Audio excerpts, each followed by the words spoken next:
Everything you need to know about Rwanda's Vision City. Hello Explorers, welcome to another informative video presented to you by Displo, and thanks for watching. In this video, we shall go into Rwanda and examine Rwanda's Vision City. African countries are in a race to turn their poor, overcrowded urban centers into smart cities, just like Akon City ongoing on in Senegal. Rwanda and Egypt have not been left out of the race for new cities within their respective nations. Both Egypt's new capital city and Akon City are to be cashless cities to operate strictly on credit cards and cryptocurrency Akon respectively. But has Rwanda's Vision City got installed for the lucky few who will inhabit its peripheries? In this video, we shall bring you everything you need to know about Rwanda's Vision City. Hence, let us start with what its basics are about. If you are new here, welcome. Be sure to subscribe and turn on notifications so you don't miss any of our videos. Vision City, Rwanda. Vision City is a multi-phase housing development in Kigali, Rwanda, currently being built by Ultimate Developers LTD for the Rwanda Social Security Board.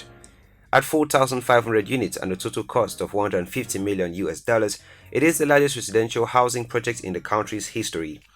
The first 500 units were completed in 2017, but there is still a long way to go given the specifications and design of this city real estate project. The housing project sits on a hill overlooking the rest of Kigali with rows of whitewashed villas and townhouses to stand against the green landscape. According to the official plan of the city, there will be free Wi-Fi in the town square, solar-powered street lamps, a 36-meter antenna powered by the sun to beam 4G LTE to residents, and motion sensors that trigger the electricity when one walks into one of these homes. It will be a true dream utopia to live in Rwanda's Vision City when completed, but then let's look at a brief background of smart cities in Africa and a brief history of this revolutionary Rwandan jewel, Vision City. Background on smart cities. The idea of smart cities has become even more popular in emerging economies. After the financial crisis in 2008, international property developers and technology companies have been looking to develop Africa and Asia, faced with overpopulation, scarce resources, and poor infrastructure. In Africa, where as much as a quarter of the world's population will live by 2050, more than half of them in cities, the idea is gaining even more traction. The concept of a smart city first emerged in the early mid-2000s as governments sought to digitalize and become more efficient. Now, the term connotes the use of big data and technology in urban planning. It's bandied about by large technology companies like IBM and Cisco, city officials and property developers. The global market for smart city services could reach as much as $225.5 billion in 10 years, from an estimated $93.5 billion currently. If all goes to plan, the rest of Kigali and more of the country will look like the idyllic tech-enabled district within the next 2 decades. Rwanda is on a campaign to transform its capital city of rolling hills and low-rise buildings into a so-called smart city where urban living has been optimized. Already, officials like to stress how much technology is part of daily life in Rwanda, from the president's active Twitter presence to the fact that registering a marriage, death or birth, which would normally require multiple forms and trips to a government office, are increasingly done online, as well as speeding tickets can now be paid through the mobile money. 20 countries have joined a pact started by Rwanda called the Smart Africa Alliance to make technology a part of their national development plans. The African Union has also made smart city adoption one of the tenets of its 2063 development plan. History of the Vision City. In 2011, Ultimate Developers became an entity and that same year announced Vision City to be their first project. The project, which is being financed by the Rwanda Social Security Board (RSSB), is designed to be built in 4 phases over 8 years and provide housing for 22,000 people. The project is located in Kakulio, Kinyinya sector in Kigali's Kasabo district and is to cover a land area of 158 hectares. Before work could begin in 2013, 3,000 residents were relocated, some of whom had to be forcibly removed from their homes. After missing the original completion date of mid-August 2016, the first phase was finished rather by July 2017 with around 30% initial occupancy.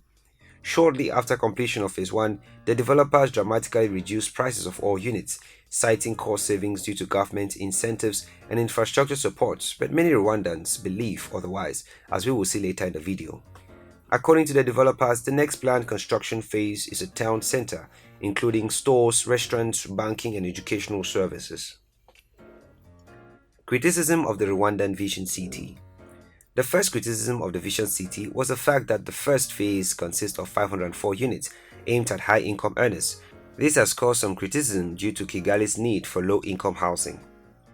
Other critics complain about the fact that this city will be for tech incubators, universities and companies both local and international. Firms based here will enjoy preferential income tax rates, tax holidays and waived customs duties, which is a huge problem. This will rather increase the gap between the poor and the rich rather than close it. The project was aimed to solve Kigali's housing, but it seems to be working for the good of the rich minority rather than the poor majority of the city of Kigali. Some schools of thought think that it is a strategy by the government to create a distance between the poor and the rich of the city of Kigali. In Kigali, the hub of Rwanda's smart master plan, as much as 80% of the population live in slums and often earn less than $240 a month. Yet units at Vision City envision to help relieve the city's housing shortage, starting at about $160,000 to purchase. A bigger concern may be that the automakers in the United States in the early to mid 20th century for-profit companies will have too much influence over how African cities develop. To pull off its smart city efforts, Rwanda will need foreign investment and foreign ICT companies and developers who will all bring in their inputs as to what they expect it to be all, and it will never be left in the hands of the government or locals. The people in the cities themselves can be another obstacle, as getting Rwandese, especially in rural areas, to use the internet is challenging. Hence, a city built to function with technology is already sending out a good demography of the population.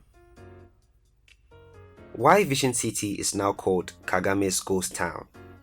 By 2019, after completion of Phase 1, Vision City 2020 remained mostly empty, or a ghost town as many called it, because buyers were not coming forth. The original prices of the housing units that ranged from $179,000 to $560,000 were sharply reduced but to no avail. This, accordingly to many, is because Kagame forgot that a country where most people earn less than $1.90 a day, few can afford houses in his now ghost town. According to many critics, the biggest losers in this fiasco are Rwandan workers whose pension fund, no less than $150 million, were used in constructing the city. Prices for Vision City homes got slashed by almost 60% for civil servants to enable them own a home, as they claimed. Eligible public servants will be able to buy a 2, 3 or 4 bedroom apartment at the estate at a subsidized price. Under the arrangement, a 2-bedroom apartment will be sold at about $125,000, less than the original price of $177,000, and the prices were slashed still for the 4 and 5-bedroom apartments. Also, banks started giving loans for individuals who wish to buy a home at the estate. Banks shall give a loan at 11% repayable over a period of 20 years, according to the announcement. It adds that the equity contribution of 10% normally required by local commercial banks for a normal mortgage loan will be optional. But here is the catch: those who will fully rely on the bank loan 100% will pay a little more when it comes to servicing their mortgage compared to those who make a personal contribution of 10% towards the cost. Explaining the rationale behind the offer, the head of communication at RDB, Sani Ntamyoba, said that it will help the public servants remain stable at their jobs as they will have a home at a relatively reasonable price.